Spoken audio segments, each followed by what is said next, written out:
KTV 대한뉴스 유용합니다. 신경은입니다. 1월 16일 목요일 KTV 대한뉴스 시작합니다.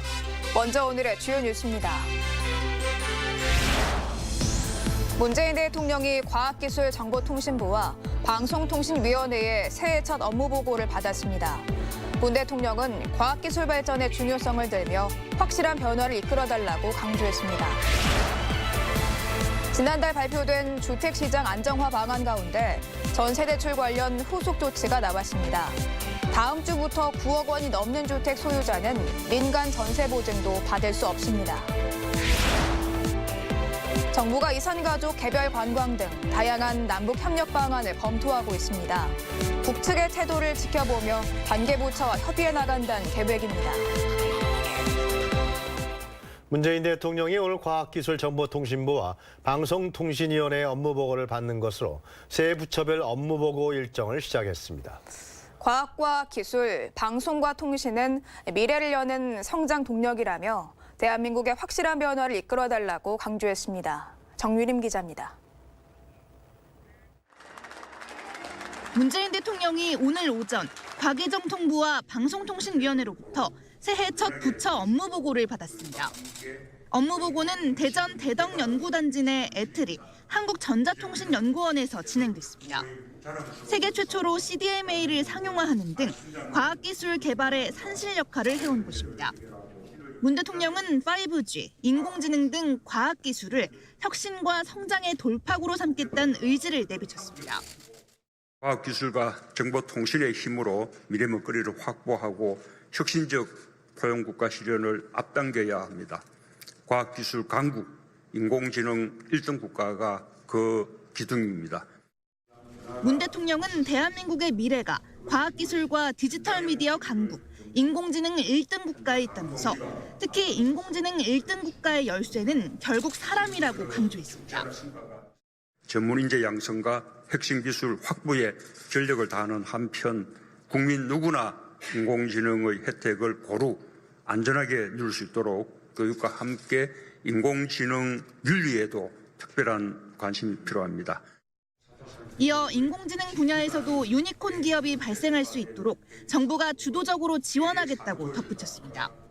미디어 산업에 있어서도 민간의 창의적 역량이 마음껏 발휘될 수 있는 환경을 만드는 게 중요하다고 말했습니다. 이를 위해 낡은 규제를 개선하고 한류 콘텐츠가 막힘없이 성장할 수 있도록 힘을 기울여달라고 당부했습니다. 방송의 공적 책임과 재난방송의 중요성도 재차 강조했습니다. 방송의 공적 책임은 아무리 강조해도 지나치지 않다며 가짜뉴스로부터 국민을 지키는 데에도 노력해달라고 말했습니다. 문 대통령은 무엇보다 사람 중심의 4차 산업혁명을 강조하고 싶다며 신기술, 신산업이 취약계층의 삶에 힘이 되고 포용사회로 나아가는 데 기여하도록 기회를 모아주길 바란다고 덧붙였습니다. 이번 신년 업무보고 슬로건은 확실한 변화, 대한민국 2020으로 다음 달까지 전 부처를 대상으로 진행됩니다. KTV 정유림입니다. 이번에는 부처별 업무보고 내용 자세히 짚어보겠습니다. 과기정통부는 4차 산업혁명 대응과 AI 주도권 확보 경쟁이 심화되고 있다며 과학기술 ICT 혁신으로 디지털 선도국가를 만들겠다고 밝혔습니다.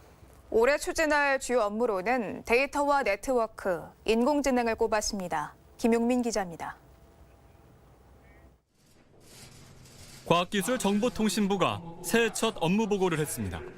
과기정통부는 DNA 기반 글로벌 디지털 선도국가를 만들기 위해 정책 역량을 결집하겠다고 밝혔습니다. DNA는 데이터, 네트워크, AI를 말합니다. 이를 위해 AI와 소프트웨어 전문 인력을 1,270명 양성하고 데이터 산업의 시장 규모를 올해 10조 원대로 늘려나갈 방침입니다. 기초가 튼튼한 과학기술 강국을 만들기 위한 투자도 확대됩니다.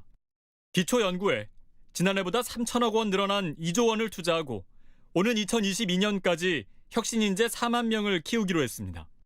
신약 기술 이전 수출액을 18조 원 이상으로 끌어올릴 계획입니다. 특히 소재 부품 장비 기술 내재화를 위해 R&D에 1조 7천억 원을 집중 투자합니다. 과기정통부는 이와 함께 누구나 이용하는 디지털 환경을 목표로 모든 시내버스 공공 와이파이 구축을 올해 완료하고 21만 명에 대해 디지털 정보 활용 교육을 지원합니다. 또 R&D 생태계 혁신을 위해 연구개발 관련 150여 개 법규를 하나의 단일 법령으로 통합하고 강소 연구개발 특구를 현지 6개에서 오는 2022년까지 10개 이상으로 늘려나가기로 했습니다. KTV 김용민입니다. 방송통신위원회도 올해 업무 계획을 발표했는데요. 이 방송통신의 활력을 불어넣으면서 미디어의 신뢰도는 높인다는 계획입니다. 지상파와 종편의 제어가 재승인은 엄격히 심사하고 가짜뉴스에 대해선 민간의 자율적인 팩트체크를 활성화하도록 뒷받침하겠다고 밝혔습니다. 문기혁 기자입니다. 방송통신위원회는 올해 업무 계획을 활력 있는 방송통신, 신뢰받는 미디어로 제시했습니다. 먼저 방송통신의 활력을 불어넣기 위해 낡은 규제들을 혁신합니다. 지상파와 유료 방송의 중간 광고 차별 규제를 해소하고 넷플릭스와 같은 OTT 등 신융합 서비스에 맞춰 새로운 규제 체계를 마련합니다. 방송 콘텐츠 제작도 지원합니다. EBS와 지역방송 등의 공익 프로그램 제작을 지원하고 국내 OTT의 신남방국가 진출도 돕습니다.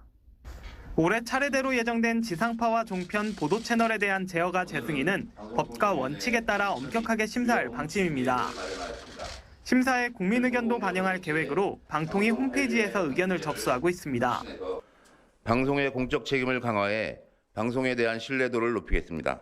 이를 위해 방송통신위에 주어진 권한과 책임에 충실해 지상파 종편 보도의 제어가 재승인 심사를 법과 원칙에 따라 엄격하게 추진할 것입니다.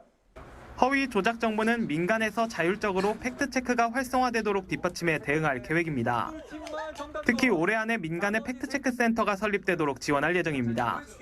허위 조작 정보의 확산을 방지할 수 있도록 정부는 지원하되 개입하지 않는다는 원칙하에 민간 자율의 팩트체크가 활성화되도록 지원해 나가겠습니다. 방통위는 올해 결합상품 해지 절차를 간소화하는 등 이용자 불편을 개선하고 시청각 장애인용 TV 15,000대를 무료 보급하는 등 소외계층 지원도 강화할 계획입니다. KTV 문기혁입니다. 문재인 대통령은 업무보고 시작에 앞서 과학기술인들을 만나 현안 문제를 함께 이야기했습니다. 또 이 자리에선 인공지능을 이용한 가축 전염병 관리 시스템 시연도 진행됐습니다. 유진양 기자입니다. 미세먼지를 관측할 수 있는 세계 최초의 정지 궤도 인공위성인 천리안 위성 투비호. 다음 달 발사를 앞두고 주요 기능에 대한 상세한 브리핑이 이어집니다. 저궤도 위성과 달리 상시 관측이 가능하기 때문에 오염 물질의 발생 장소, 이동 경로 등을 파악하는 데 도움을 줄 것으로 기대하고 있습니다. 외부에서 미세먼지가 얼마나 유입되는지도 측정이 가능하다는 설명이 이어지자 문재인 대통령이 박수를 치며 기대감을 나타냅니다. 미세먼지 국경 간의 이동 상황 이런 것을 세계 최초로 관측할 수 있게 됐다는 것이죠. 네. 이어진 과학자들과의 간담회 자리. 문 대통령은 R&D 체제를 많이 혁신했지만 미흡한 부분이 있다며 현장의 목소리를 가감없이 내달라고 주문했고 과학자들은 과학기술계에 대한 적극적인 지원을 요청했습니다. 과감하게 좀 기술을 투자를 해주셔서 우리나라 연구자들이 반도체 기술을 기반으로